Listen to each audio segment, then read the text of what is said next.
En 86, on a une idée un peu marrante, quoi. Ça s'appelait W60, c'était un monocore. Mais 86, vous savez, les finances de Renault n'étaient pas terribles, donc on allait le mettre au frais, au frigo, au congélateur. Et donc, finalement, le Cayman, débarquant chez Renault, trouve les clés du congélateur. Alors on m'avait dit bien sûr que c'était des projets qui avaient été réalisés avec comme objectif de faire une petite voiture. Donc je suis allé voir les deux projets. Il y avait un projet de Cello Gandini, grand designer italien, qui avait dessiné entre autres la Super 5. Et puis une deuxième voiture, tout à fait intéressante de par le fait que c'était un monocore, avec des formes plutôt rebondies. Ça m'a séduit.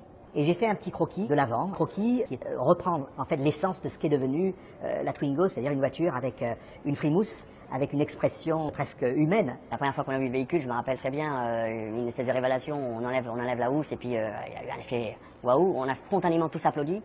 Puis en même temps, après on s'est dit, mais comment on va faire? Comment on va faire? C'est quelque chose de tellement différent par rapport à ce qu'on voyait aujourd'hui. D'abord, on avait fait un plan de communication assez complet, mais pour en faire un peu d'emphase, on avait décidé de faire le scoop au Salon de Paris. On a eu un enthousiasme au Salon de Paris, mais délirant, des anecdotes folles. Un responsable commercial de Renault voit le stand Peugeot et le stand Citroën désert, et puis au fond, il y avait le stand Renault, c'était l'émeute.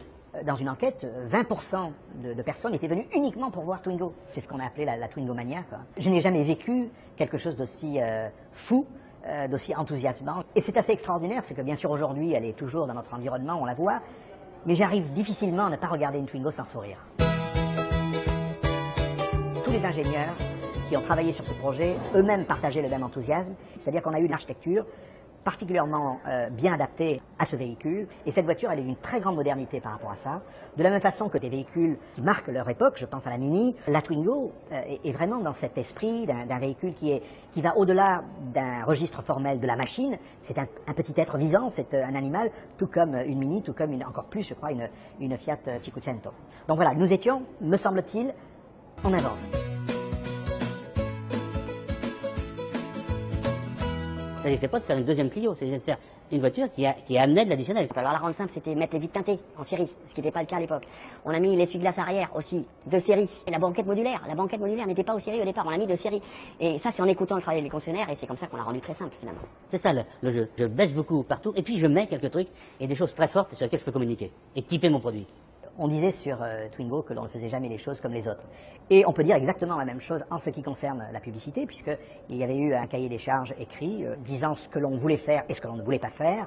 Et parmi les choses que l'on ne voulait surtout pas faire, c'était faire des dessins qui puissent dégager un esprit enfantin ou de la caricature.